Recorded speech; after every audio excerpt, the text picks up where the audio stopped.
ahead and get started. Joan, are you ready? Ready. Okay, awesome. So I have a little intro stuff and then and I'll talk a little bit about the format and then we can go ahead and get started. So everything okay there, Joan? Okay. All right, so good evening, everyone, and welcome to the first ever virtual League of Women Voters of Arlington 2020 Post-Legislative Roundtable. We're thrilled to see so many of you, and literally we can see many of you, so this is fantastic. And on behalf of the League of Women of Arlington, we welcome you. And we're honored to have all 7 of the state delegates who represent Arlington in the Virginia General Assembly here with us today. So we have Senator Barbara Favola, Senator Janet Howell, Senator Adam Ebbin, Delegate Patrick Hope, Delegate Mark Levine, Delegate Alfonso Lopez, and Delegate Rip Sullivan. Now they're here to tell us about what they've been up to in Richmond during the 2020 legislative session, and obviously talk about issues that are currently on your mind. And based on your questions, there are a lot of important issues on your mind.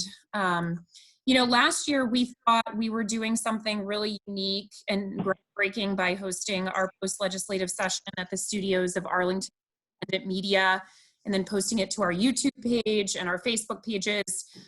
But now that we're in the midst of the coronavirus pandemic, I think everyone, and the league included, is breaking new ground. They're experimenting on Mace? No. Sorry, can you please mute? Trying to mute everybody. Okay. For everyone who joins, please mute yourself. What's up, sir? But now that we're in the midst of the coronavirus pandemic, I think everyone, the league included, Volume 1 quote is 0. is breaking new ground as we try to maintain our democratic values and better our democracy while we also practice social distancing and dealing with a major pandemic. We obviously didn't plan to have this roundtable virtually, but we are really thankful to our delegates and to all of you for forging through some of the current challenges and making sure we continue to make our democracy work. We also ask for your patience. Feel free to reach out to me if you're encountering any technical issues. We're obviously multitasking, but we'll do our best to address any issues. We are recording this through Zoom and we'll make it available on our YouTube and Facebook pages afterwards. So notwithstanding the current challenges, this past legislative session in Virginia was historic in many ways. And so we're really looking forward to hearing from our delegates.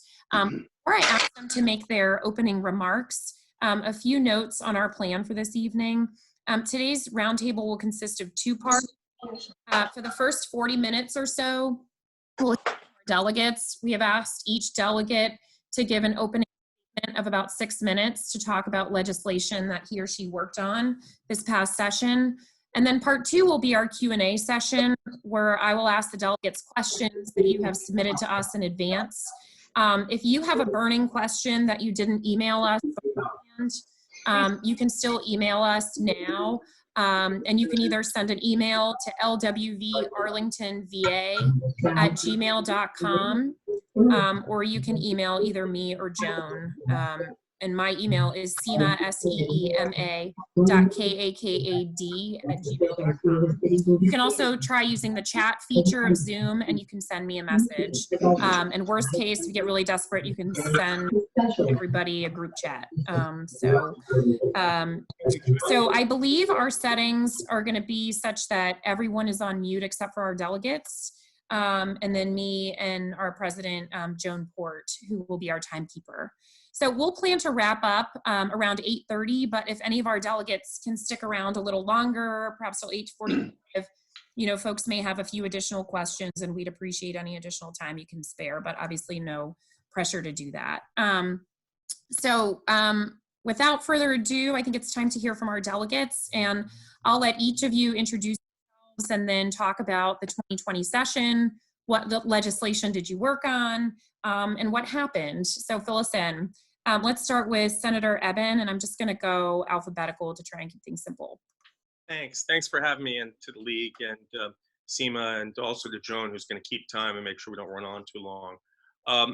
This year was a lot different than it's been, I think it's fair to say, for any of us except perhaps We've got one senator who served in the majority before. But for me, I got to the House 16 years ago, and I always told people I'd much rather be in the minority and learn the rules and then move into the majority and use that rather than go the other way around. I just didn't know it would take 16 years to do that. But as a senator this year, things have been much busier, having 5 committees, 3 subcommittees, and a special subcommittee has been pretty time consuming. So those who came by the office, I haven't gotten to visit with as many as I'd like. But really, as overall, the thing that I think is most important to say is that it's hard to overstate what the new Democratic majority has been able to get done in terms of creating a more equitable and forward-thinking Virginia. We're finally waking up from a troubled history in a lot of ways and advancing things in terms of our budget and other areas. So over about 60 days, we had 3,899 bills introduced, 3,001 substantive bills, and we passed quite a few of them. The areas that I think we made greatest achievements on were LGBT rights, gun safety, election reform, a very big transportation initiative, the minimum wage, criminal justice, and many others. So in terms of ones I'm going to talk about, I thought I would start with LGBT rights. I was really happy to pass the Virginia Values Act. That is something that I've been working on for quite some time in terms of related legislation since before I got to the General Assembly. And what the bill does is it outlaws in a very broad way discrimination in housing, employment, public accommodations, and credit. And it does that not just for LGBT people, but for people based on their whatever their race, nationality, religion, a variety of factors, even status as a veteran. So that was a big achievement for me, and we'll put Virginia ahead as the first state in the South to do that. I co-chair a gun violence prevention caucus. I did not put forward a gun bill that passed this session, but was so happy to see so many others pass. I'm sure Delegate Sullivan will talk about really an achievement that he had. But we also had firearm prohibitions for those under protective orders, 1 handgun a month, and universal background checks. There's a lot of elections reform. Senator Howell is the senior member of the Privilege and Elections Committee, but I got a chance to spend a lot of time in that committee and see some real new achievements, including no excuse absentee voting in a time window that's much longer than was otherwise planned. Same-day voter registration effective 2022, redistricting reform, election day to become a state holiday as opposed to Lee Jackson Day, early voting, as I said, without an excuse, and repealing the photo ID requirement. In terms of the transportation bill, I think we increased more funds, added more funds than either at any time or since the bill that just was passed 2013, Senator Favola reminds me. But prior to 2013, it had been years since we'd increased transportation, since the 80s, I believe it is. So what we did is we raised gas taxes 5 cents a year for 2 years, then indexing it to the consumer price index. We implemented regional gas taxes in all parts of Virginia that don't currently have them. And then $50 million is given back to the Northern Virginia Transportation Authority. That $50 million was taken to fund Metro. We needed a dedicated source of revenue for Metro, which is great. But what we didn't need is to take money out of road improvements and other things that MVTA handles. So that's taken care of. We also made a large expansion of in passenger rail. And I was really happy to see some resources invested in the Long Bridge. That runs from Crystal City into DC. It was built during the Teddy Roosevelt administration, and it will double. There's 2 tracks there now. There'll be 4 tracks. That'll allow for VRE to have some significant improvements, as well as double the service on Amtrak from DC to Richmond. And that is something that we can't understate. Now, minimum wage increase is something that a lot of us or all of us have been working for and voting for years, but it's now a reality. It's on the governor's desk. As it's on his desk now, there will be a 31% raise effective January 1st, and then we would ratchet up to $12 an hour by 2023, and then finally there's a possibility for going on further. I will just close out by mentioning that I was able to pass my bill to reform marijuana, or I should say to criminalize marijuana, have non-discrimination. I mentioned that. And lastly, I'll mention is wage theft and the ability for localities to charge a 5-cent fee for throwaway plastic bags. So thank you. Thanks to the League, and I'll look forward to your questions later. Okay. Thanks, Senator Evans. Senator Favoli, you're up next. Thanks, Seema, and thank you to the League for hosting this. Kudos for moving with the times and showing us all how to be innovative.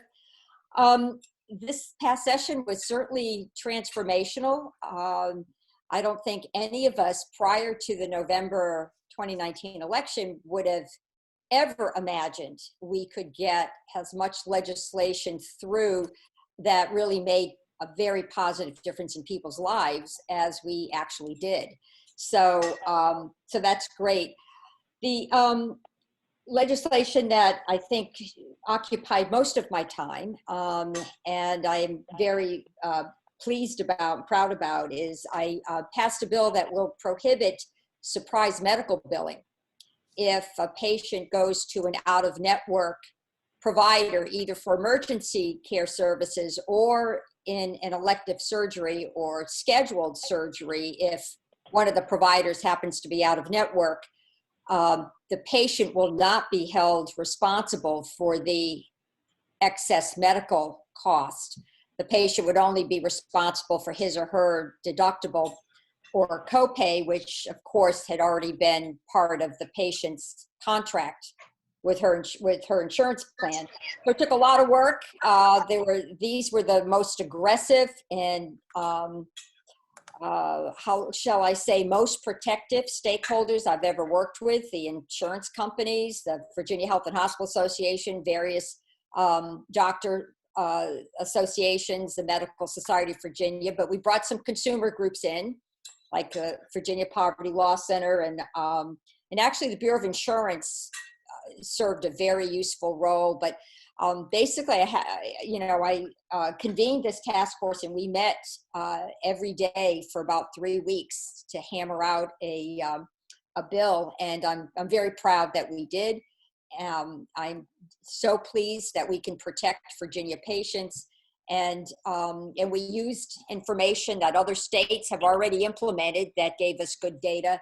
Part of the bill deals with I don't want to get into too much detail because it's sort of a wonky bill, but it does set up an arbitration process, and the cost is split between the patient's insurance company and the provider, and the arbitration process is very much spelled out.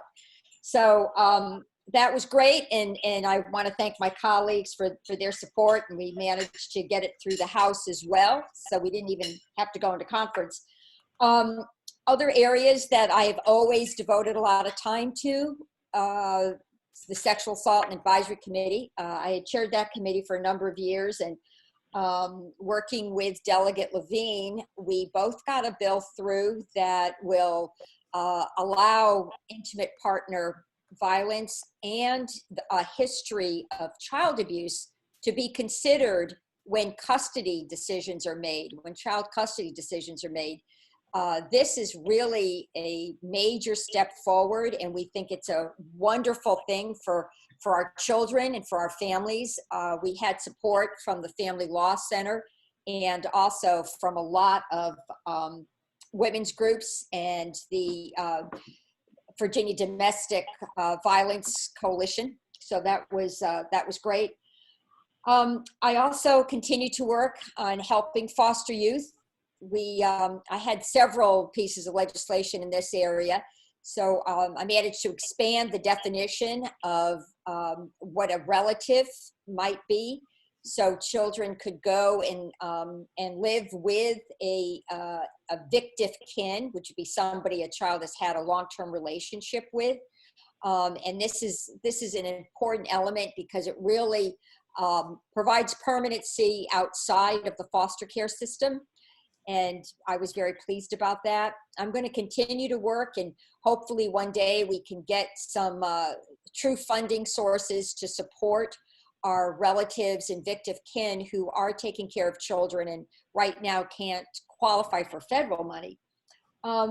I was able to get money in the budget, and I thank Senator Howell for this. We are helping foster kids actually acquire a driver's license, which is a very important element in what the federal government would determine as a normal life.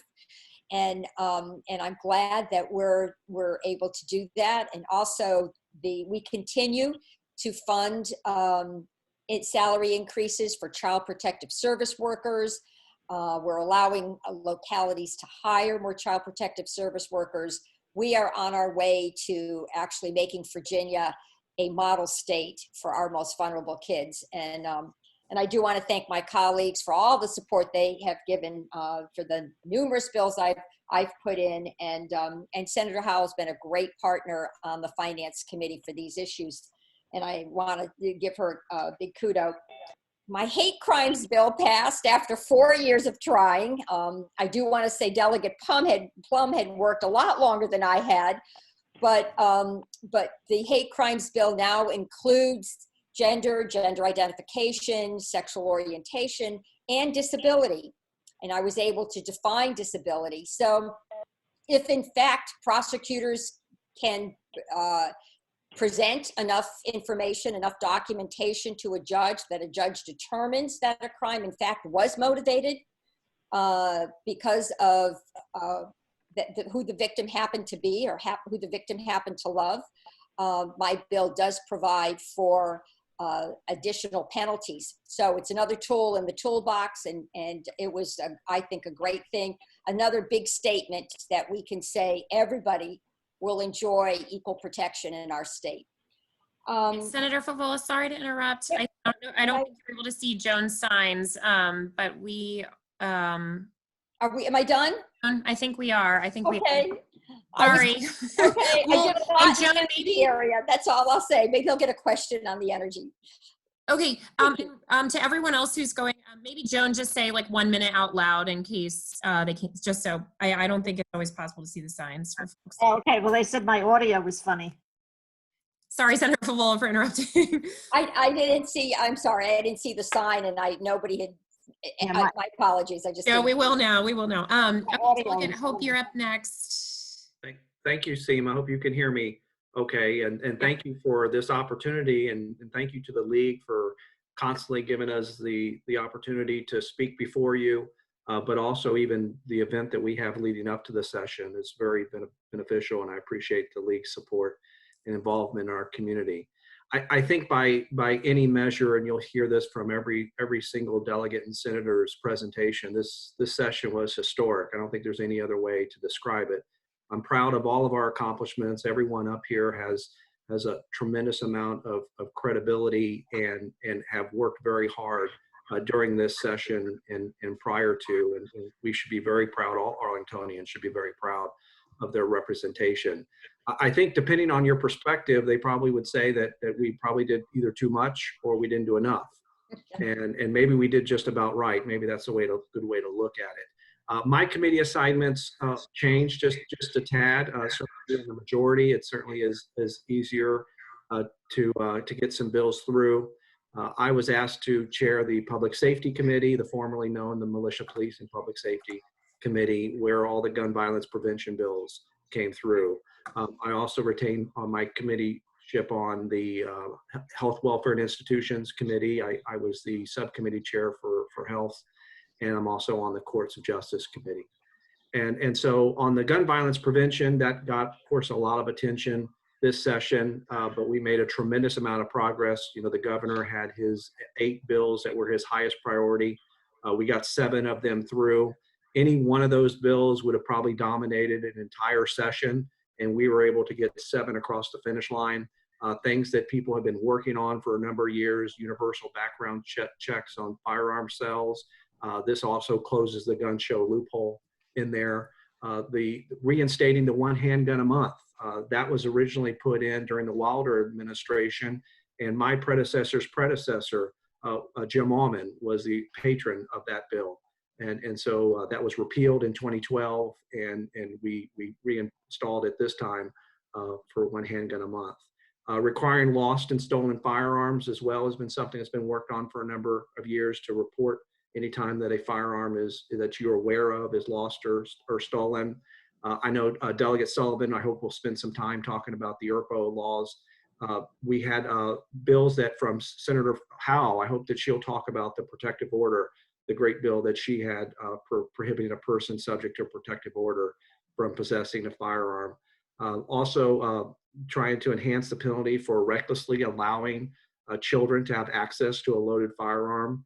And one I think that will be very beneficial for Arlington and communities like ours is to give a local option to jurisdictions to be able to prohibit firearms, whether it's in county buildings or county parks or in recreation centers. They didn't have that authority before, but with these bills, they'll be able to have them. Delegate Lopez also passed a great bill that I've gotten some comments about lately because of the crisis that we're in, about demonstrating competence in person to get a concealed handgun permit. And a lot of people have been asking, people that oppose the bill in the first place have been asking to have that be lifted so that because they can't do it in person. But obviously, we hope that this pandemic doesn't last that long. But that's a great bill that was put in place.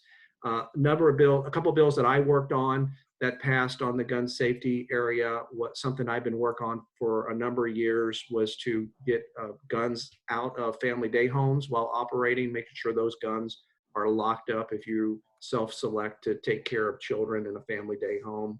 And another issue that has cropped up in that same area was some school districts have tried to allow teachers to carry firearms. And we passed a law this year that would strictly prohibit any type of school from taking on that assignment, and anything that essentially keep that within the General Assembly, that they don't have the powers to assign people to be armed personnel. And that was a concern of ours. I did have some disappointments, and maybe I'll get to those at a later time, but some of the bills that I introduced that I was most proud of, and for about 7 years, I've been trying to get a bill passed to ban conversion therapy. And conversion therapy is a thing where psychiatrists and therapists try to make someone who is gay or homosexual not to have those feelings. And of course, that's an impossibility. All the different medical groups, national medical groups, have opposed that kind of therapy. And we became the 20th state, the first state in the South, to ban conversion therapy. Another bill that I passed that I'm pleased about was an immunization bill, which Senator Favola deserves a tremendous amount of credit for helping me get through this in the Senate. And I watched the floor debate in the Senate. Under current law, whenever a new immunization or a vaccine comes online, you have to come to the General Assembly to ask permission. We have not updated that law since 2008. And so I have 30 seconds left. So 2008 was the last time we did that. We did not have a rotavirus, meningitis, hepatitis, or HPV for males. And so we have not, and I've carried some of those bills to try to add them to our list of requirements, and it was rejected every time. So we rewrote the entire statute that basically puts it now in the hands of our health department, that whenever one of these vaccines is recommended, if we get to a point where we need to have coronavirus, you can tell why this would be important. My time is up, and so I appreciate the opportunity to be here, and thank you again, Seema, for this chance. Thank you, Delegate Hope. Senator Howell, you're up next, please. Thanks, Seema. We are in really sad and tragic times, and I'm constantly aware of how much so many of my constituents are suffering and how difficult it is for them to deal with the uncertainties right now. And we are wrestling daily, hourly, trying to figure out how best to be of assistance to them and what the state's role should be. As you may know, I've been in the Senate now 29 years. The first 10 years I represented Arlington. The next 10 years I did not represent Arlington. And for the last 10 years, Arlington is about 25% of the district I represent. So I feel really attuned to your needs and extremely grateful for the Arlington delegation. We work as a team constantly. There's virtually no friction amongst us. We have the same values and are working on the same legislation. It is really inspiring for me to know that people have my back, and I hope I have theirs as well. There were a number of bills I put in. These will probably be the last bills I ever put in other than budget bills and ones the administration asked me to. They were bills I'd been trying to get passed for 10 or more years. Right. And finally was able to do it. Among them was the no excuse in-person absentee voting that I started working on with Governor Kane, if you can imagine. I also worked on the early childhood reorganization. That was the initiative really of the First Lady, and it's going to revolutionize how we deal with early childhood issues. As Patrick mentioned, we had the protective order bill, expanding protections, or more importantly, taking guns away from people who have permanent protective orders against them, and that will provide protection for not only domestic violence victims, but anybody who's being threatened by a dangerous person. My student loan servicer bill finally passed. This deals with sort of scuzzy organizations like Navient who take advantage of borrowers. And I say that knowing that Navient is headquartered in my district here in Reston. This is a very important protection for student loan borrowers, and I'm glad we finally got it passed. The Arlington Transient Occupancy Tax. You've had to carry that many times, Janet. Hear, hear. Nobody can even remember anymore. The Republicans got angry at Arlington and have been just out to get them ever since. Now that we're in the majority, we don't need to worry about that. And thank you, Patrick, you did it on the House side. Thank you. Get it. I also did a major R&D tax credit bill, which is very important to especially our technology firms, but also firms like Capital One. And my bill was the Commonwealth Innovative Partnership Authority, which is reorganizing how we do most of our economic development initiatives in the state. But my main concern, of course, is the budget. I chair the Senate Finance and Appropriations Committee. When I came home, I was so proud of the budget we had done. We had everything from Alfonso's Housing Trust Fund money to increases in teachers' pay and state employees' pay. We had almost $100 million in early childhood programming. Our K-12 education was greatly advanced, and more money was coming back to Northern Virginia than in the past as a result of some of those efforts. And then sort of everything collapsed. And right now we're having to reassess all of our priorities and make contingencies. It's very, very difficult. I want to thank Adam for, I put out a plea to all the members of finance for their suggestions. Adam gave the most thorough response of anybody on the committee, and I'm very grateful to him. These are going to be trying times. We don't know yet exactly what the federal government is doing for Virginia. I fear it's not enough. We do have, though, $2 billion in reserves and rainy day fund that will help us get through this very difficult time. I have 30 seconds, but I'm done. Great. Thanks, Senator Howell. Delegate Levine, you're up next. So thank you again to the League of Women Voters, to Arlington for having us here. It is a weird thing. Here we are in the midst of this really scary crisis, nationwide crisis that none of us have ever been through before. I think you probably have to go back at least to World War II or maybe to the 1918 Spanish flu pandemic to really try to get an idea of what we're about to go through. And it's weird because I think all of us would have been the first to be celebrating, 2 weeks ago, this historic session. So it's the best of times, the worst of times. We shouldn't let the horror we're living through now take away from a truly wonderful session. I think all of us got bills through that we tried years and years to get through. I got on some committees that I've wanted to be on for some time, to be on privileges and elections, to be on public safety, I'm continuing on health welfare institutions. And what was my fourth committee? See, that tells you how much, Courts of Justice, which I've been trying really hard to get on for some time.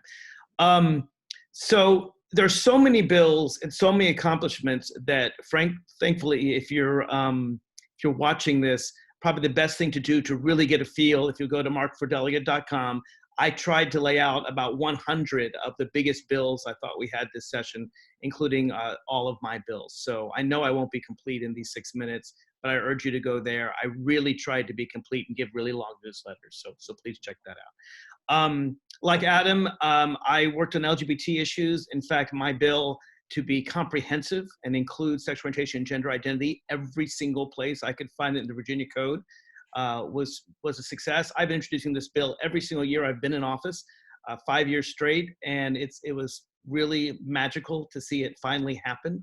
A couple things we need to fix, but at the end of the day, we have really transformed Virginia for its LGBT citizens. And it works very nicely with the Values Act. I like to say mine's a mile wide, an inch deep, and that's a mile deep and an inch wide. And together, we've been able to expand protections all across the board. Barbara did mention what I call Tyler's Law, after a young man who was brutally beaten by his father. This is the law that protects victims of domestic violence and their children, allows such information to be used in custody decisions. This is another law that I put forward for 5 years straight every single year. And it's amazing because for 4 years under Republican leadership, it died. This year under Democratic leadership, it passed unanimously both houses. Gives you an idea of the differences we've been in. I worked on a really good animal tethering bill. This is another thing that we've tried several sessions to pass, finally passed this year with Senator John Bell. This is a bill to prevent cruelty to animals that are outdoor tethered, that are basically tying up dogs outdoors for long periods of time. This protects them in distinct weather events, or if they don't have sufficient food or shelter. Really very far-reaching in terms of protecting against animal cruelty. In terms of human cruelty, I have a wonderful bill that will teach teachers, it's actually a higher education bill, to require every single teacher in Virginia to have training in positive de-escalation techniques so that we don't have to rely on restraint and seclusion, but can actually talk a child down. And a lot of special education teachers in Virginia have this training, but other teachers don't, and this will require it so that teachers coming in know how to deal with these difficult situations. Also got some money in the budget to teach current teachers this. I'm very proud of that bill. I'm proud of transparency. Many of you know I'm the founder of the Virginia Transparency Caucus, and through my bill, I got a commitment from the speaker. We should, by the way, praise the first woman speaker in Virginia's history, Eileen Fillicorn, who's a pleasure to work with. But I got a commitment from the speaker that we will finally record every single subcommittee, committee meeting in Virginia, in the House of Delegates. The Senate's already doing committees. I've long believed the public has a right to see what we're doing, and that will finally happen completely starting next year. That's been a 5-year project of mine. Another 5-year project of mine was working on police body cameras, trying to put some law in place to make sure that that localities have a policy in place before deploying them. I'm a big fan of police body cameras. I think they protect the truth, whether the truth be on the policeman's side or the citizen's side, and that's gone into place. I have did a number of election bills, including a bill to close what I call the Shelley Simons loophole, the way the Republicans in 2017 rummaged through the ballots after the count was over to find a new one. That loophole is gone. Number of my bills that I put in before have become law, bills to take Robert E. Lee out of the US Capitol, bills to prevent predatory lending, unfair interest charges. Been working on marijuana decrim for a long time, and a lot of people here worked on that. That passed. Bills to allow public employees for collective bargaining, bills to take out the voter ID to allow you just to sign in, a bill that I put in that Alfonso was incorporated Alfonso's bill on immigration. I'm sure he's going to talk about that. I got 30 seconds. I'm going to try to quickly see what else I need to talk about. I think it's important, and I want to thank Janet Howell. In our budget, we had the largest budget surplus in Virginia history in our protection funds for a rainy day. Well, it's raining and pouring outside. Yeah. And so that $2.2 billion, I'm really glad it was put away. And my time is up. But again, there's a lot more detail on my website if you want to check it out. Thanks, Delegate Levine. Delegate Lopez, you're up next. Hi, everybody. Thank you so much for being on this Zoom meeting. It is these are very challenging times we're in, and I can't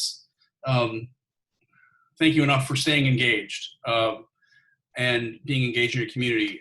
Let me just say at the outset that my office has been working with our constituents on a regular basis, and if people need help addressing small business issues, unemployment insurance issues, anything in their community, please don't hesitate to reach out to my office, and I know that stands for every member of the Arlington delegation. We're here to help. Let me tell you one story. The second Thursday of session, we dealt with 7 major gun bills that we've been working on for years: predatory lending reform and no excuse absentee voting, all in one afternoon. For decades, if we had dealt with one of those bills, it would have been a week of media. It would have been this gargantuan thing. For us, it was Thursday. And every single day was that all session long. We were passing legislation that we had been fighting for decades to get passed, and it finally got done. One thing that I thought was very interesting was a comment I heard from not one, but not two, but 3 different lobbyists. They used the word effective Arlington delegation. You have to understand that our team and the Arlington delegation is so incredible. Patrick Hope is the chair of public safety and our go-to expert on healthcare on the House side. Mark Levine, I can hand him a 27-page bill, and I say you have 11 minutes to find the semicolon that messes this bill up, and he will do it. Rip Sullivan, the caucus chair. I'm the majority whip. And then Janet Howell, who's the chair of the Appropriations and Finance Committee on the Senate side. Barbara Favola has forgotten more public policy than most people ever learn. And Adam Edmond, if he speaks on the floor, everyone stops and listens. He carries that kind of weight. And so we are incredibly lucky, I think, to have our team working together. I serve as the majority whip for the House Democrats, and what my job is a lot of the time is to help get other people's bills passed, and to also make sure that Republican bills don't get passed, or bills that we might think are bad policy. And so I also am on the Labor and Commerce Committee. I'm on the Insurance Subcommittee and the Energy Subcommittee. I'm also on the Rules Committee for the Speaker. I'm also on the Ag and Natural Resources Chesapeake Bay Committee, where I'm the chair of the Chesapeake Bay Subcommittee that deals with all the water, drinking water, clean water, and basically municipal water issues across the state. I'm also in public safety, where I was able to work with Patrick and Mark on so many good gun bills, gun violence prevention legislation. This year, I was lucky to well, we had 1,922 bills introduced in the House, and my whip team and I actually went through every single one of them to make sure that as the governing caucus now, that we not only were, just passing bills because they're from our friends, but making sure that they were the right policy to move Virginia forward. And so it was a really gargantuan effort. But I have to say that in my 9 years in the House, this has been the most rewarding session that I've ever been a part of in terms of simply getting into the weeds in public policy, being able to affect change, and being able to ensure that good policy became law, or is in the process of becoming law. I had 20 bills passed. I was the chief co-patron around 40 bills. I had an additional 13 of my bills incorporated to other bills that passed. And then I was the co-patron of around 120 bills, but who's counting? It's really a very different thing. It's wonderful to be in the majority. My bills, I would say that the House Democratic Caucus and the Senate Democratic Caucus oversaw the most important session ever when it comes to immigration issues in Virginia. I've been working for 9 years, actually since 1982. My family's been working on in-state tuition for what we call Dreamer kids. And we finally got it done this year. And I will not lie to you, when it passed on the floor, I actually had to hug my seatmate, Marcus Simon, because I was crying. It meant so much to me that we finally got it done. To hide my tears, as it were. We also were able to protect undocumented crime victims and witnesses from immigration inquiries and help people actually be open to reaching out to the police when they're the victims and witnesses of crime, so that they won't be asked about the immigration status. Also, we were able to repeal parts of the code that said that if you were the victim of a misdemeanor, that you might fall in, that you had to have your crime reported to ICE, so that you wouldn't fall into the ICE detention process if you had a busted taillight. And then also, I was the chief co-patron of driver's licenses, and we were able to get the Office of Immigration created finally. As Patrick mentioned on public safety, I was able to get my bill with Senator John Bell on the Senate side that mandated in-person competency courses for concealed carry handgun permits. Right now in Virginia, you can get a concealed carry permit by simply taking an online quiz and answering 10 questions. And if you don't pass, you can take it over and over and over again, never actually showing that you're able to use a firearm. What was that? Oh. Also in labor, my legislation was able to end the ban on project labor agreements for public work projects. On renewable energy, I was able to pass around 10 bills. Delegate Lopez, I'm sorry, Delegate Lopez, your time is up. Sorry. Oh, okay, sorry about that. Sorry, we're trying to make our signs visible. Apologies. Thank you. No, thank you. Just one thing before, there's gonna be a lot about environment, renewable energy. I hope there are a lot of questions because I was able to pass a lot of good bills in that area this year. Thanks. Thank you. Okay, last but not least, Delegate Sullivan. Thank you, Seema. John, I can see you, by the way, so Thank you. I'll try to keep it to my time limit. So I think you've heard, there are what, 7 of us, you've heard 7 different descriptions of what an historic session it was, and I certainly agree with that.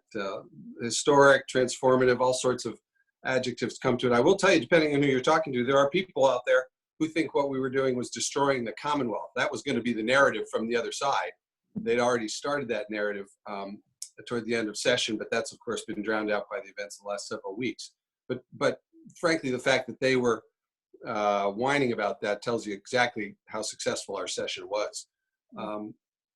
I went to Richmond with a lot of what I thought were good bills, important bills, but frankly, there were sort of 4 of them that were the most important, at least to me, and I thought would be particularly impactful. The first one,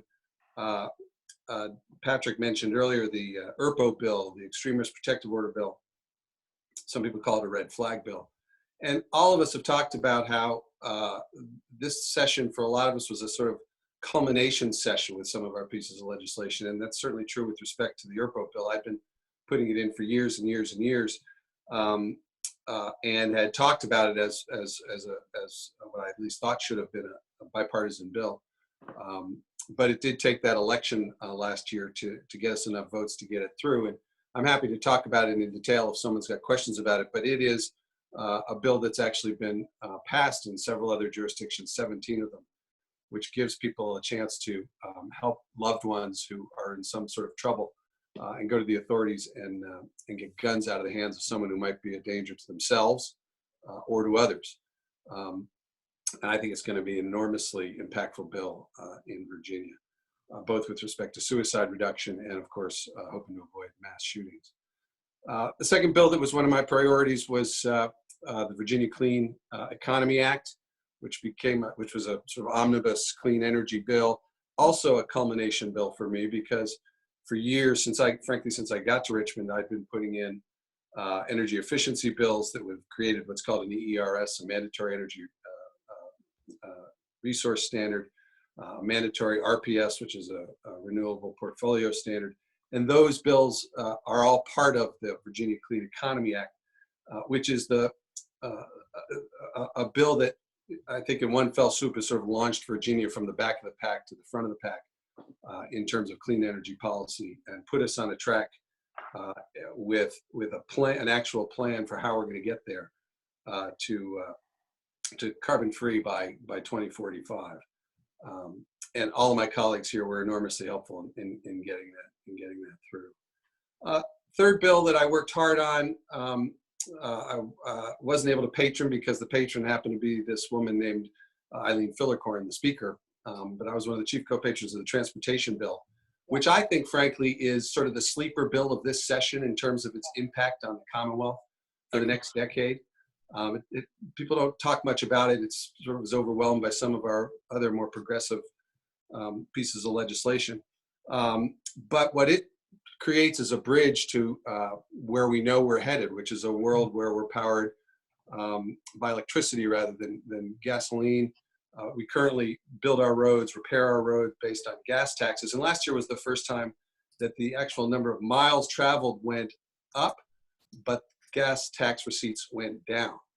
And states all over the country are dealing with that problem of a diminishing pot of money to handle their transportation networks.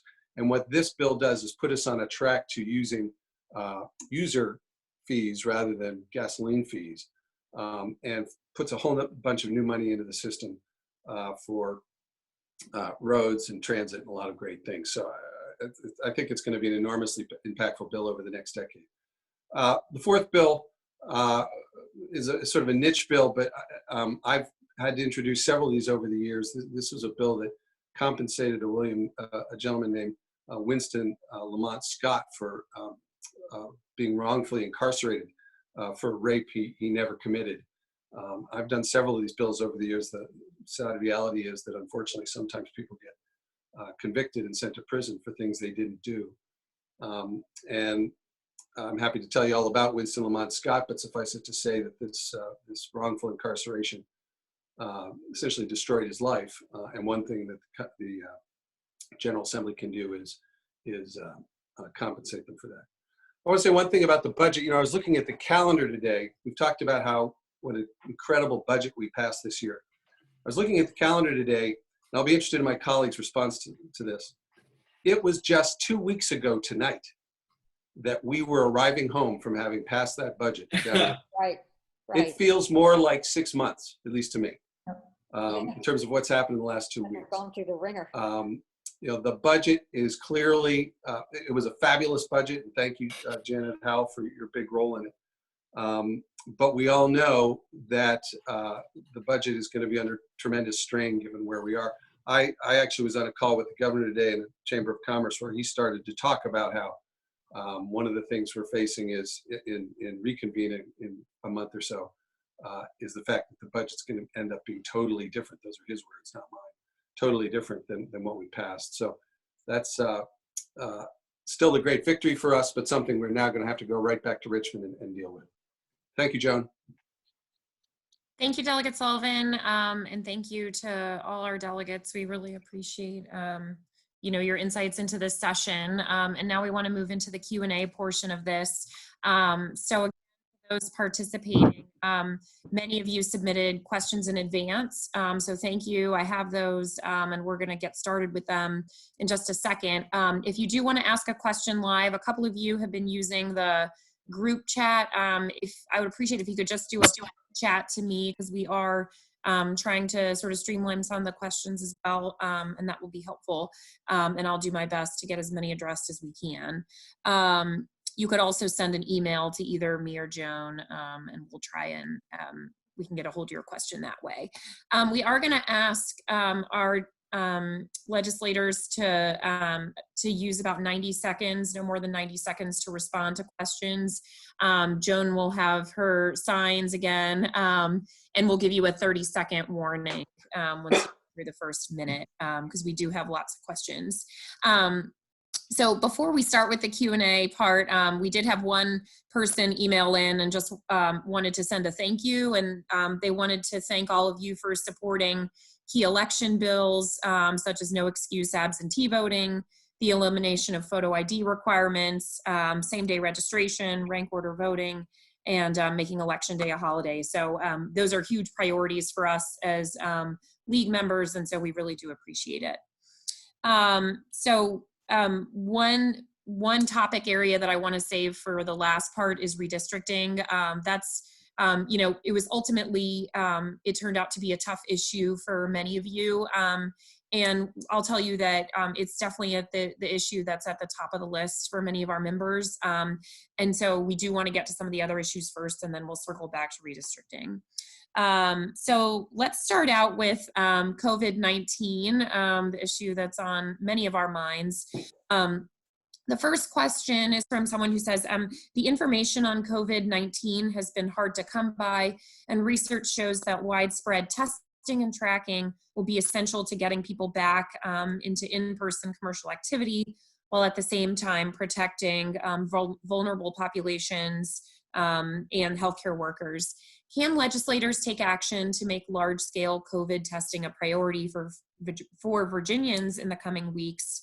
And also, can legislators expand email updates in these days of crisis to include information or links to information about COVID testing and access to testing for Virginians?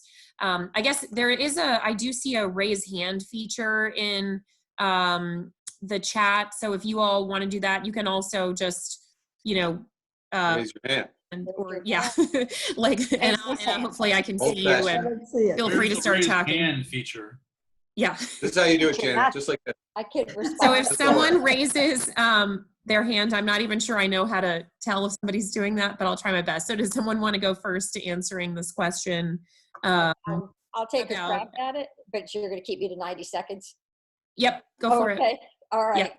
Okay, thanks. That's a great question. I think you all should know that every other day, we all and the other lawmakers are on a conference call with the governor's senior team, talking about how we can best protect Virginians and how we can move forward with all the numerous impacts that this COVID-19 crisis is dealing with across Virginia. So, I mean, there is definitely acknowledgement that more testing will need to be done. And right now, hospitals across the Commonwealth are attempting to increase capacity. They have set up a drive-through testing site. Actually, Virginia Hospital Center has a drive-through testing site on Quincy Street across from the Washington Liberty High School. And Virginia Hospital Center and Inova have both announced at their urgent care centers that they will be doing testing. Inova has said anybody who shows respiratory symptoms will be tested. Now, one of the issues is we need a lot more patient protective equipment. It's, I think, incredibly discouraging and hurtful to have our healthcare professionals have to use PPE, or again, that patient protective equipment, personal protective equipment, have to use it time and time again when it's not a best practice.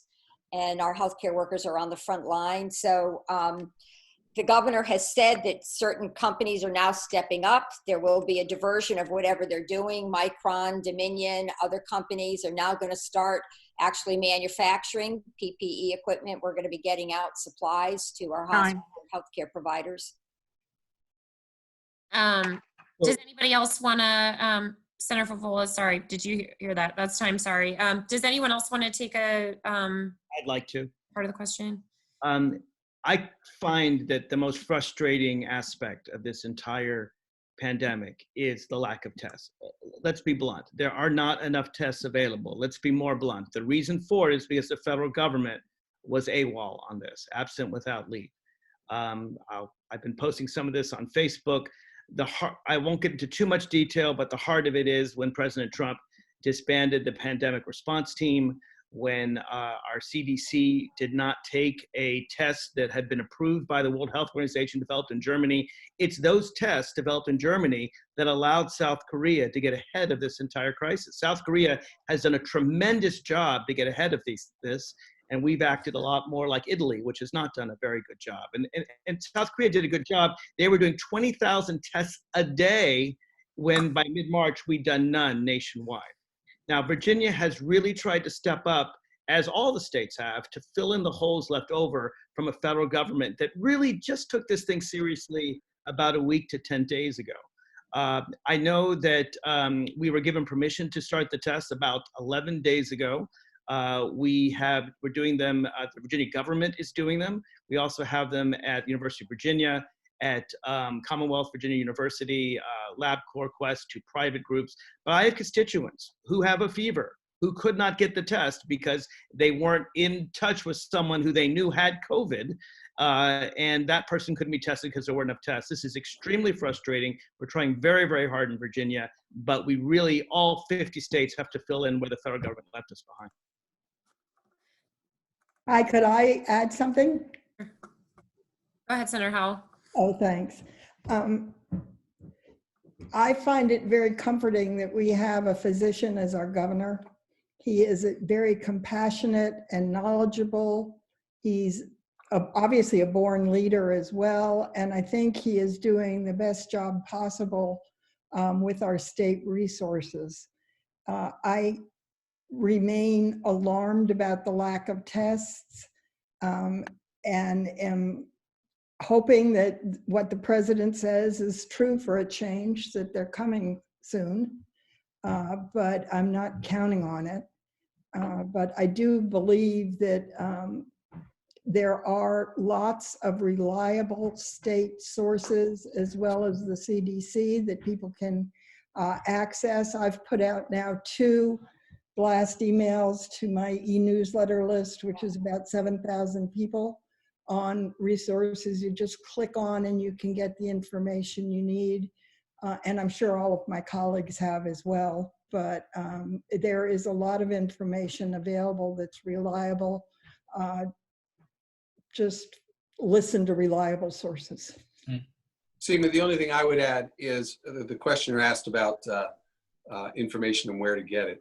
As Janet suggests, frankly, I think you get on any of our mailing lists and you will start to get flooded with emails. We've all been sending out what we hope are helpful overviews of what we're learning in those conversations that Barbara was talking about, and a lot of links to information both within Virginia and nationwide to the CDC and such. The best place to start is to go to the Virginia Health Department website, and there is a button there that says COVID-19, and it has all sorts of resources there, FAQs and places to learn. So if you want, if you're looking for resources, they're out there. Just Google all of us or go to the Virginia Department of Health website, and the information's out there. Frustrating as it is, it's out there. And local, I just want to add, local governments also have information on testing sites within the jurisdictions. So you can get a whole list of information if you go to your local Arlington County website, and you'll see links to all kinds of resources. Barbara, we should, I don't want to give the wrong impression to anyone though. You can't just drive over to Quincy Street and get a test. No, the tests Um, now are still limited. I mean, That's right. people So- to get a test, Well, you your have to have doctor written first. permission from a physician. That's right. And that's got to change. I mean, it's just, I think the point Delegate Levine made, we really have to do much more testing on a big scale if we're going to contain this. Oh, go ahead. Go ahead, Delegate Lopez. One thing that is heartening is that the U.S. Senate passed phase 3 of the stimulus package last night for coronavirus. They've got $260 billion for unemployment insurance. You've got a Marshall Plan for our health system, around $150 billion for equipment and infrastructure, and enhanced health investments. You've got robust worker and transparency protections on government loans. You've got a small business rescue plan of $377 billion. And then a lot of support for various industries, state and local coronavirus expenditures fund, around $150 billion. And then emergency appropriations for hospitals, $330 billion, including $100 billion directly to hospitals and providers. And so, there is help finally coming from the U.S. Congress. At the same time, I know other people are hearing about this, but I hope that we actually do deal a little bit with the business insurance or interruption issue. There's a business interruption insurance problem that's sort of failed small businesses across the board. You've got the situation where I think many people have heard about it, but companies that had business interruption insurance, 9 times out of 10 are finding that their policies don't actually cover pandemics or disease outbreaks. The argument being that in several cases, it was specifically excluded, or the buildings that house the businesses are still technically inhabitable. But I've spoken with many small businesses and restaurants in my community, and none of them are covered. Even the big restaurants aren't covered. And here's the thing, they're on the verge of permanent closure. They're letting employees go. They've had to sell their stock just to pay their next month's rent and bills. And I don't know a single retail venue, large or small, that's going to be able to pay their bills at the end of April. And that includes rents and mortgages. And so suffice to say, I think that's something we need to address with regard to insurance at the earliest opportunity, is that if you have insurance and you feel like it's supposed to be covering something like pandemics, we need to make sure that it does, at least in Virginia. Okay, All right. thank you. Thanks, everyone. So I want to move on to the next question, which relates to COVID-19 and elections. What's your position on allowing mail-in voting for the 2020 June and November elections in Arlington? And what is being discussed at the state level? The person who submitted this question encourages each delegate to work with Governor Northam and elect to allow mail-in voting for these elections. This is really an easy question, because you can vote this fall without any excuse with absentee ballot. You can apply for the absentee ballot online. So it's not a hard question. The only people who might have a challenging time, and they can do it with an excuse on their application, would be those voting in town elections, which we don't have in Arlington. So it's a pretty easy question in that people can do it. The governor shouldn't have to change anything, except perhaps promoting it. Perhaps What- Legislation that What we- about June 9th? Can I just yeah, I was gonna, interrupt? yeah. June 9th, what about June 9th? People should apply for an absentee ballot, and they should, I don't know the list of excuses, but clearly there should be one on there that's applicable, and perhaps something that's what we could work with the governor on, is to publicize, which is appropriate. Yeah. Anyway, It's kind of the opposite of leaving your house, leaving your locality, staying in your locality, but not being able to get out. That's something we'll have to check. We'll check into that. Anyone who wants to email our office, we're happy to find out more. Does anyone else want to comment on voting in the midst of a pandemic and how we do that? Seema, I Go think ahead, Delegate Sullivan. Senator Eben is, of course, right. We made what I think is a dramatic change before we knew anything about COVID-19, because a lot of us have been trying to do it for a long time, which is expand early absentee voting. If the question means doing away with in-person voting and going completely by mail, the way that they do it, for instance, I think in Oregon and also Washington. I think that's a slightly heavier lift, and if there were any registrars on the panel here, they'd probably tell you that while we can do it, it's going to be A, expensive, and B, logistically a challenge. But to the answer to the person's question, yes, there are a lot of people talking about that. As Senator Evans said, if you want to this November vote early, doesn't matter. You don't need an excuse. You can do it, and you can do it by mail. But there are people talking about making the whole election by mail and only by mail. Whether that'll happen or not is another question.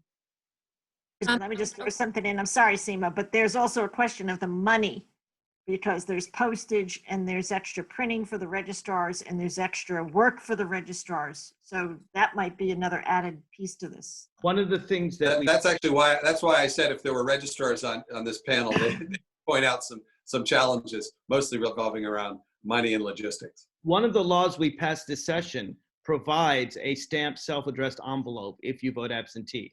So if you are voting absentee, we will pay for it. But again, all these new election laws that, again, as Rip said, we passed without thinking of the pandemic, but just because we've been trying for a long time, they go into effect July 1st. So it will definitely be okay for the November election, might not be in time for a June election. That's right. A related question that we received was about DMV offices that have been closed statewide, which this person says is certainly understandable, but it is causing a great deal of hardship on people who need to apply for a first-time driver's license or form of identification. Keep in mind, without an ID, a person cannot start a job, cannot rent an apartment, cannot access the food banks, not to mention IDs for voting in the May, both for the June and November elections. So what, if anything, is being people who need to conduct in-person business for the DMV? Well, this is not a comprehensive answer, but for the November election for voter ID, you don't need one. So that handles that. But prior to that, you raised some very good points. And I don't know if others have answers. I mean, Just be aware that right now, the Real ID component, there was a deadline of everyone having Real ID by October of this, or actually October of this year. That's been pushed back a year by the federal government. Actually, it's a part of the Senate bill that was passed last night, and it will probably be passed by the House as well and be signed by the president. And if you have DMV in business in person, you need to renew your license in person. I need a new photo. That's been extended for 2 months. You can just print out the governor's executive order, and if your license expires April 5th, it now expires June 5th.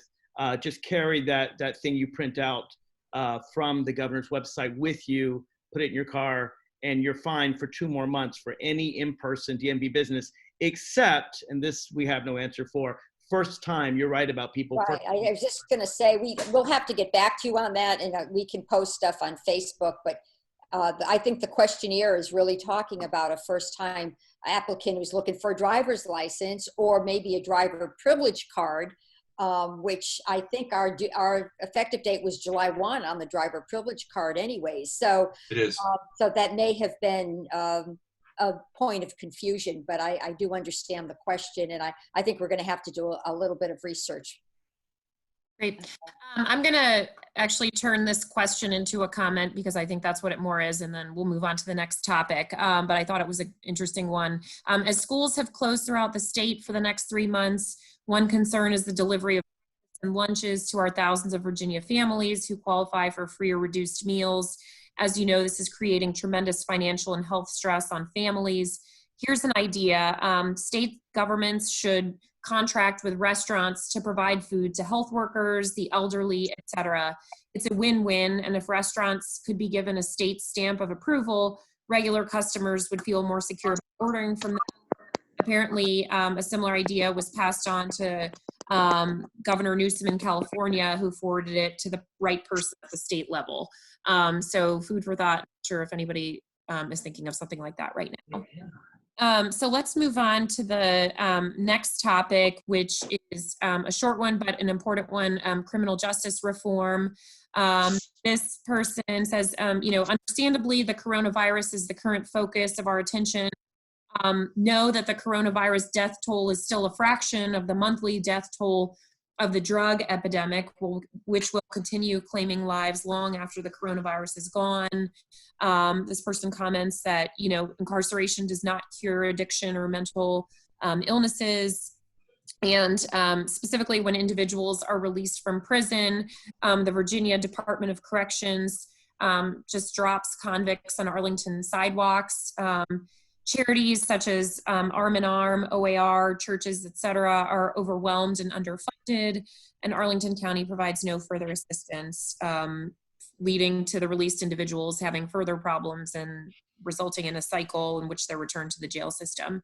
So specifically, this person would like to know, what have you done to ensure that Virginia judicial districts, especially Arlington, are receiving proper training and education on the most current evidence-based procedures, including those targeting recovery from addiction, that produce the best results for the criminal justice system. So really, this is a question about sort of the focus on dealing with recovery from addiction and sort of modern thinking about criminal justice reform. Favola. Thank you, Seema. I know that in Arlington, our sheriff, Beth Arthur, has been very diligent about doing a lot of case management when our inmates are actually released, and ensuring that they have access to services so they can reintegrate into the community and not risk coming right back into jail. And I know that Mr. Jones, who is the executive director of the State Association of Sheriffs, has really been encouraging all of the jails throughout the Commonwealth, the local and regionally run jails, to actually be more aggressive on their case management plans when an individual is released. This past session, a couple of bills passed that really did help reentry. I chair the Rehab and Social Services Committee, so a portion of the bills that come before that committee actually deal with reentry programs or the reform of our jail programs. And this past year, we managed to pass a bill that would allow former drug users who had been convicted of a felony possession of which in Virginia's case is a very small amount of a controlled substance. If you had been convicted on a felony charge, had done your time, and you were released, you would now be eligible for TANF payments as well as SNAP payments. And again, that was legislation that happened because Democrats were in charge. I had tried to get that TANF payment through for former drug felons for years. I think Delegate Lopez had worked on it at one point. Yeah, for years as well. Yeah, so we got that through. And I just want to, Senator Eben got a bill through our committee, which I think part of it was this year, part of it was maybe it was last year, but his bill dealt with ensuring that if regional jails enter agreements with the Federal Office of Refugee Resettlement, that they follow best practices after a study. His was a bill that required a study to identify best practices on how to best deal with children who are coming from foreign countries, have culturally. Time is up. Okay, John, I yield my 90 seconds to Senator Favola. Yeah, and I will as well. Oh, Okay, go ahead and finish, Senator Favola. You guys, you're the best. Well, I'll give her 30. I have another 60 I want to say, but it's not a big deal. Actually, Patrick, you should share the letter that you drafted that the four of us in the House signed to the jails. I think that partially addresses the question. Yeah, I'll let Senator Favola continue. Okay. Well, I was just going to say, so Senator Eben had a really good bill, like I said, which would direct the Department of Corrections, the board of the Department of Corrections, to actually study how to best house youngsters who are here, by the way, legally, because they were coming in through the Office of Refugee Resettlement, and they had no place to go, and they were being detained in our regional jails. And remember, a year or so ago, there were some terrible stories about how these kids were abused in our regional jails or put into solitary confinement. And Adam's bill actually would require an entirely different approach to this population. So I thought that was a great success. I was very proud to be able to get that out of the committee. Adam, it was a good bill. Thank you for bringing it forward. And we had a couple of other bills this year that really, again, emphasized reentry programs, tried to reduce recidivism. We had bills that, for example, I think I can't remember all of the patrons, but individuals who are over the age of 65 and were not in prison because of a murder or a serious felony, but had lesser charges, they would be eligible to go before parole board to be released from prison, as long as there was a plan, and they could be released to their home or an assisted living facility or nursing home. So that was a big step forward. And I will say these bills, although they sound common sense, they conjectured a lot of debate, both in committee and sometimes on the Senate floor. So it's these kinds of things that you really realize it makes a difference. Elections make a difference. Seema, very briefly to Mr. Davis, if he would like to send the specific question to someone's office, often we can get a better answer when we do some research on these things. But the items that Senator Favola underscored are all important ones, especially what she said about Sheriff Arthur at the jail. So let us know what further we can look into for her, get him and get him a specific answer. Great. And I'll let you know that we also had a couple additional questions. So I will direct those folks to contact you all directly with their follow-up questions, because I know it's important. I could just add, a year ago when we expanded Medicaid, we also at the same time greatly expanded the services available for both drug prevention and rehabilitation. So at least the low-income communities will have much more access than they ever did before. Great. And Thank you. one thing, Seema, like part of this with the school to prison pipeline and Justice Reform in Virginia is actually addressing the school to prison pipeline, and addressing the pipeline of people getting into prison in the first place. And I think you've seen over the last 2 years a significant amount of work being done in that area. Along those lines, also, my legislation that banned driver's license suspension for non-payment of fines or fees passed this year. We've actually increased the overall felony larceny threshold to $1,000. I was proud to be the chief co-patron of that. We've cracked down on there's a lot of legislation we've dealt with, and we're trying to hit it on every angle. So I think you'll be pretty proud of how effective we've been. Seema, I'd like to just add one thing, just directly related to the question, is that when the DOC or the jails release anyone into a community, they do try to connect through discharge planning to the local community services board. And the state has put a tremendous amount of money, not just only in mental health, but directly to substance abuse, the ARTS program. And there's been a tremendous amount of money that's been put into our substance abuse program. ARTS stands for Addiction and Recovery Treatment Services. And it connects people treats it as a public health crisis and connects people with a Medicaid, a physician that's covered. And the CSBs are supposed to be overseeing that. So when someone gets out of jail, there's discharge planning in place to connect them to services. And so no one is supposed to be released onto, as the questioner said, the Arlington streets. That is never supposed to happen in Arlington. The sheriff does a very good job about that with people coming out of jails. And I know our DOC is supposed to be doing things like that. Okay, well, thank you all for addressing those questions. And I know I'm guessing there will be more to come on that topic. So let's move on to redistricting, just so to make sure we cover the one that our members would like us to.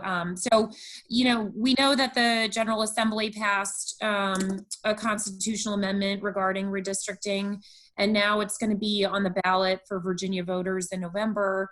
And we know that there are sort of strong opinions on both sides of this issue. So we've tried to narrow down the questions and look forward to your answers on them. So the first question is, starts with a comment, but the redistricting constitutional amendment receives strong support in the Senate and less in the House. It will give citizens a leading role and will require that district lines be drawn in accordance with all federal and state laws and court decisions on racial and ethnic fairness. Could you please explain how the commission would work and any thoughts on those provisions? Well, let me start by challenging what the questioner said. The questioner said that citizens would have an impact. That's actually not true if, say, Todd Kilbert and Kirk Cox decide against it. If any two Republican delegates or any two Republican senators decide they don't want the commission to work under the constitutional amendment, all they have to do is say, no commission, and the commissioner dies. And then it goes to the Virginia Supreme Court. So to be clear, there will be zero citizen input, zero legislative input if any two Republican senators or Republican delegates say, I don't want to do this, I want Supreme Court to do it. Then there's no transparency, there is no citizen input, and in fact, the Supreme Court, because we didn't pass enabling legislation, has no guidelines. And according to even the patron of the bill, Senator George Parker, they can gerrymander as much as they like, with the exception that they can't racially gerrymander, which is prohibited by federal law. So that's why I and at least my three House colleagues voted against the amendment, because it has this pitfall in it. All it takes is the objection of two senators, two delegates, and the whole thing falls apart. And I'll tell you what we did support, though, is independent, nonpartisan, or bipartisan redistricting. And I think if the amendment fails, we can do that in 2021. I think every single Democrat in the House and the Senate supports nonpartisan or bipartisan independent redistricting, but that can only happen if the amendment fails. And for folks who don't know, I've been speaking actively against the amendment for some time and have a lot of information on my website, markfordelegate.com. Thanks, Delegate Levine. Senator Favola, do you want to say anything about this? I know you have thoughts about it as well. Well, I have a great deal of respect for Delegate Levine, but I, for one, believe that we need a belt and suspenders approach. I think that independent redistricting is an important enough principle and concept that we would want it engrossed in our Constitution. The amendment language actually says that there shall not be any racial gerrymandering.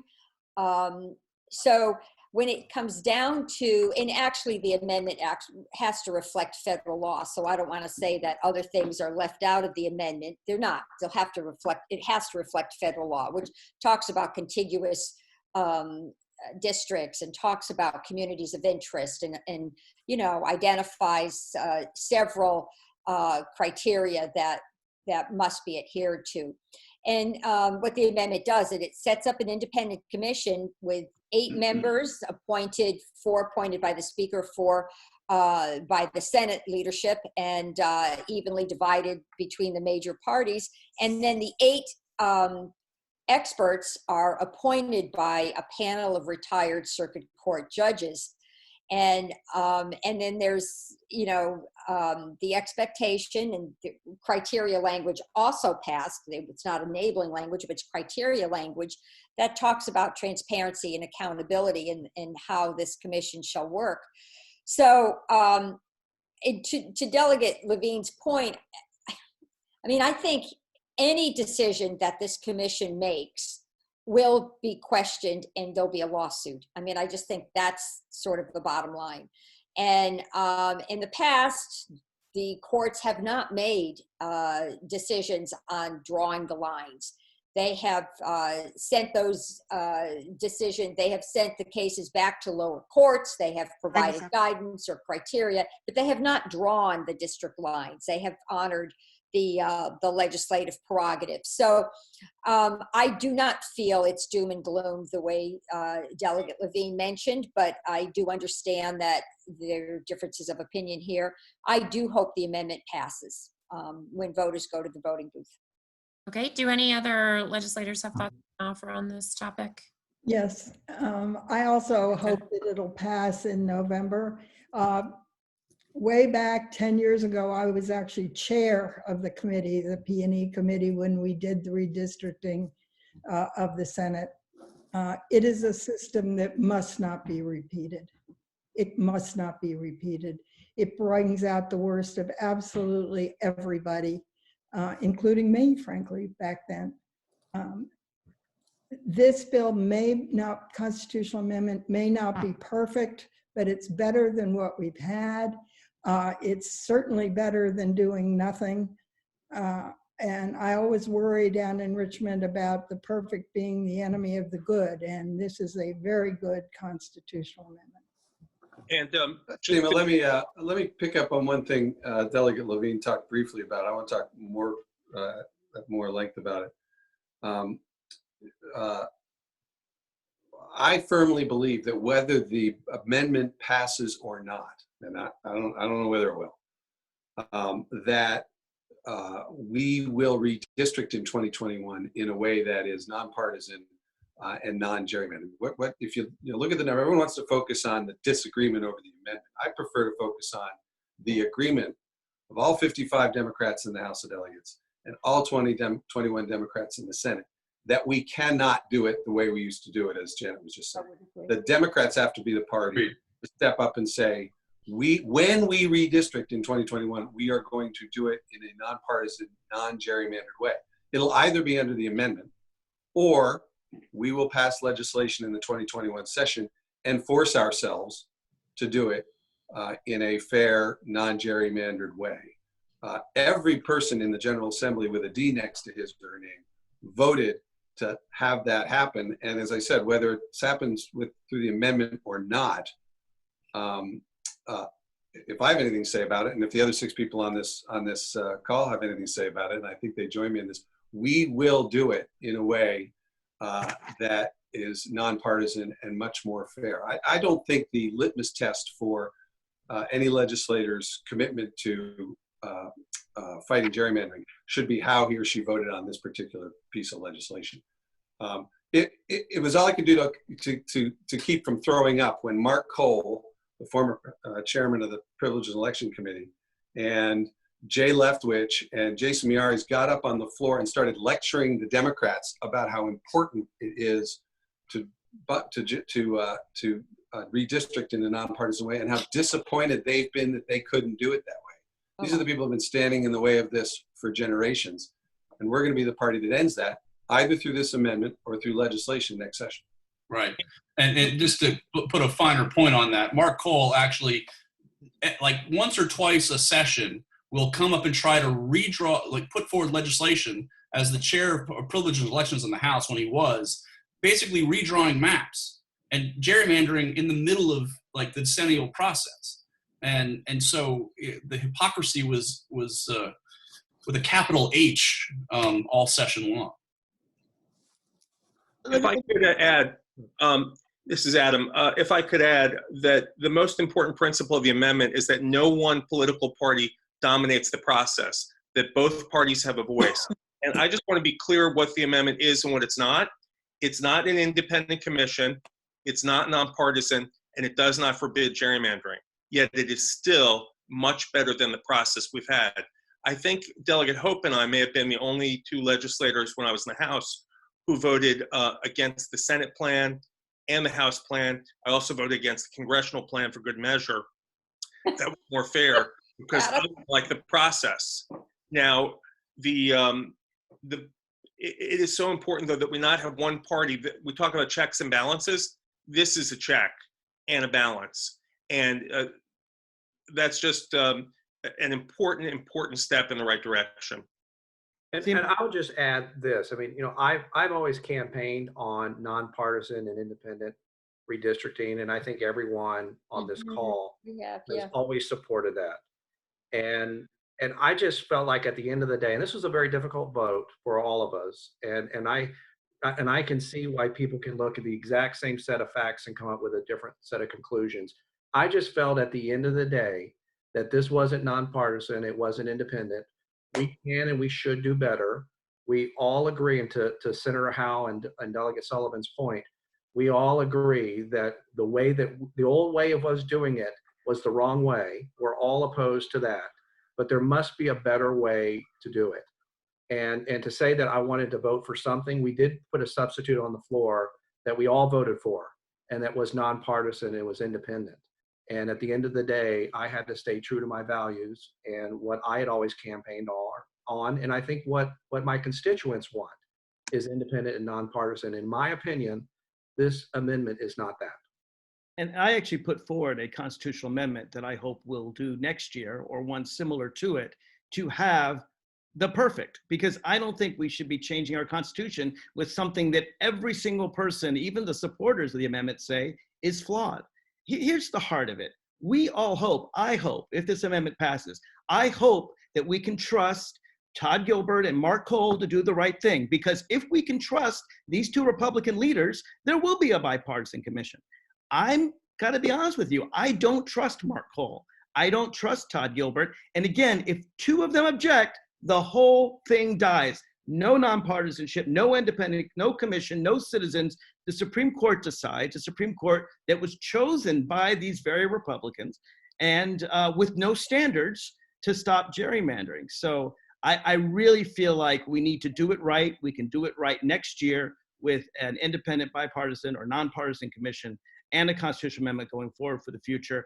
It's the loophole. It's not the structure of the commission that's the problem. Right. It's Time this is up. loophole. You can You don't, try- you don't Okay. actually need the constitutional amendment to actually have nonpartisan redistricting in 21. You just need legislation. Exactly. So one related question, and I'll note that we are past our 8:30 time, so we understand if anyone needs to go. We have just the final question on redistricting, at least that's coming out of us. Obviously, there's additional comments and stuff in the chat, which you all can read later. But this question is, the General Assembly, led by Democrats, including the Senate's entire legislative Black Caucus, did pass the constitutional amendment. Organizations supporting it include the ACLU, the AARP, Campaign Legal Center, Fair Vote, and Eric Holder's National Democratic Committee, as well as the League of Women Voters. And I will note, as someone in the chat noted, that not all individuals necessarily agree with that, but the league as a whole has taken that stance. It is now the only amendment that can pass in time for 2021's redistricting. If the voters pass it, will you support it? Well, clearly I've made clear that I won't. Well- We can do it. We can do it legislatively next year. You don't need a constitutional amendment to do it in 2021. Let's do the correct constitutional amendment and get it right for 2031, 2041, 2051, rather than one that basically allows the Republicans to gerrymander us just like they have for the past. Did you just say that the legislative Black Caucus supported it? I think this was the Senate's entire legislative Black Caucus. Because in the House, Yeah. every single member of the Black Caucus on the House side voted against it. Right, and this was just saying, in light of the support that it has received, if it did pass, the voters, is it something you would support? Seema, I want to make sure I'm hearing the question right. I don't think Mark did the way he answered the question. If the question is, if the voters put this in the Constitution in Right. November, Yes, will I that's the support it? question. Well, That's And the the answer question. to that is yes, it becomes Yeah. part of my Okay. Constitution. well, yeah, then it's. And we will do our very best to, Make as sure Mark that- says, trust the process and draw the lines. I think the point I was trying to make, and I think Patrick expanded on it, was it is not the case that the only way to get nonpartisan or bipartisan redistricting in 2021 is through a constitutional amendment. What I tried to say earlier was, if it were to fail, all is not lost. As far as I'm concerned, I'll lead the charge, and I'm guessing all my colleagues will be with me, to pass legislation making clear that when we redistrict in 2021, we're going to do it in a way that is fair, doesn't gerrymander, and is nonpartisan. We still will have that power if the voters turn down the amendment. Seema, it's Adam here. I want to second that we can do that if it's passed. We can still pass more enabling legislation on top of that as to how it work to make it even better. Belts and suspenders, yeah. You're saying if the constitutional amendment passed, then we can still pass enabling legislation? That's Yeah, right. we have to, yes. We'd have to come back. I think Absolutely. you probably see a And special session. we do have legislation that lays out criteria that did pass as well, but my colleagues are correct. We could certainly take another crack at enabling legislation. So that, I think, covers our major questions on redistricting. I did have one question that I thought was interesting, and if you have time, I'd like to ask it. And it deals with, this person says, I'm a longtime advocate for death with dignity or medical assistance in dying, and know that its support this year was definitely greater than last year. Do you have any thoughts on what the prospects are for passing it next year? Yeah, I'll take a stab at that. That's come up many years. I'm a member of the Joint Commission on Healthcare, Yeah. and it's always been rejected. Now the commission is in years past, it had been mostly Republican lawmakers that have tended to vote it down. I expect that to come up again. I expect there to be another study that's going to come up in the not near distant future Other states have struggled with this, but I do think that it should come up. Delegate Kay Corey has brought the bill up many times, and I expect that she'll bring it up again. I think it's an important bill, one that we should take a hard look at. Once again, there's obviously a lot of ethical questions around it, but I think if done correctly, I do think that we can get a bill passed. Right. Oh, go ahead. Did somebody want to say? No, I was just going to say I agree. One other question, and this might be more directed to Senator Favola, but I'll ask you all. What's the status of the National Popular Vote Interstate Compact Act? This should really go to Delegate Levine and possibly to me. Delegate Levine actually passed the bill through the. Mark, why don't you tell him? I had the bill in the Senate, but Delegate Levine then brought it forward in the House. Yeah, this was my bill, and I'm proud to say we did get it through the House. It wasn't easy going through the House. I actually died in committee, and we sort of brought it back up again. But we did get it through the House. Took it to the Senate, and the Senate wanted to kick it over another year. But I talked with the chairman of the Privileged Elections Committee in the Senate, Senator Creed Eads, and he promised me that we would get it done this year in 2020. What you can do when you continue legislation is that after the elections, because he wanted it to be after the presidential elections, their committee can meet in November. It has to be done before December, and meet and pass it through, and then hopefully we can get it to the Senate really early in 2021. So I'm still very hopeful about this legislation. It won't go in time for the November 2020 election, to be clear, but we could pass it in 2020 with the Senate passing it in full in 2021 and get it done in more than enough time for 2024. Thank you. So I think that might be most of our key questions. I know somebody had asked about poll times and when they close. This is in the election reform part, and yeah, and I think first. So I'm sorry. For November, they will close at 8 p.m. They normally close at 7 p.m. Starting July 1st, all our election laws, all our laws mostly go into effect. And so for the November election, they will close at 8 p.m. If and when they are signed by the governor. But they'll open at 6 a.m. We're not changing the opening, right? Right. Seema, Yep. I wanted to thank Joan for trying to keep us on time and you, but there was one other question that was raised in the chat that I thought was pretty important about the prospect of a special session. Oh, yeah. Thank you. If I could just briefly address that. And real quick, this was a special session to deal with the coronavirus related issues. Yeah. That's right. In terms of the budget, which may have to have some changes, as Senator Howell will tell us, we don't need to have a special session. We have what's called a veto session coming up in April, where the governor can amend the budget either in small ways or in big ways. So in that sense, we don't have to have a special session just on a budget. But some of the other issues, like that was not raised, which is our local public meetings laws, where we've got county boards of supervisors, school boards having to meet in somewhat close proximity in public spaces, that could be something that's addressed, albeit a little bit late.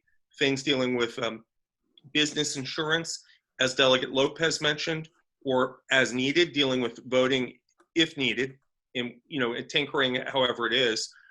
Those are things that could be addressed in a special session, but a special session normally is not something that happens in just one day.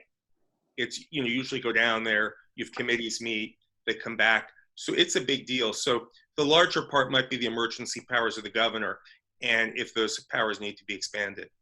And in a special session, usually there's some framework that defines the topics or issues that will be covered in that special session in advance. So lawmakers know that that's the focus, and only legislation that meets the framework that's laid out is considered.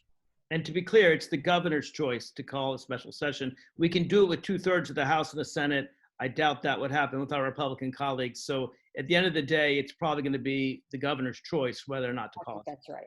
Yeah. At the same time, coronavirus is unique enough that, anything could happen. So this is our last question, I think, and it relates to elections and campaign finance. What are the chances of campaign finance reform bills passing next year? Do you all have any thoughts on that? That's easy, zero. We have tried to approach that in a variety of different ways. There's disagreement among some members of the committees, bipartisan disagreement as to whether you should have limits from individuals or from corporations, allowance of all corporations or some corporations. It is a bit of a quagmire, not to say that support can't be built for it, but that would be a multi-year project. I put forward a bill this year to restrict Virginia basically to the same federal standards we have for members of Congress, the United States Senate, for the president, 2,800 per race. It would be 5,600 for a primary and a general. And Chap Peterson had a bill that allowed, I think, 20,000 per race. And once his was killed, I realized that my far more limited bill had no chance. It was 20,000 per cycle. Per cycle, Yeah. okay. But it died in the Senate. So, yeah. Well, See, thank we you do have all. a question. Oh, sorry, we do have a question. It says, does the 8 p.m. have to be reenacted next year? Is that 8 p.m.? No, it would become effective July 1, and it would be, if the governor signs it, it would be the new time frame going forward for all future elections after July 1. I think a commenter on the chat captured it perfectly and said, what a great delegation. And so I think that really does represent our views. We are really thankful for all of your time and especially for joining us, from your home. Really difficult time to keep us posted on all your great work. So thank you to all of you. And we look forward to being in touch and hearing from you, especially during these really challenging times. Thank you. Seema. Thank you. Having us. League of Women Voters. Terrific. Thanks, everyone. Be Thanks, safe. everyone. I Have a will- good I will night. be- Good night. I Stay will be safe. putting a Stay link well. on my website for folks to gather information. Thank you. Great. And we'll be Thanks. Stay sitting safe, everybody. this and hear it. Good Thanks, night. everyone. Thank Good you. night. Right. Good night. Just going to hit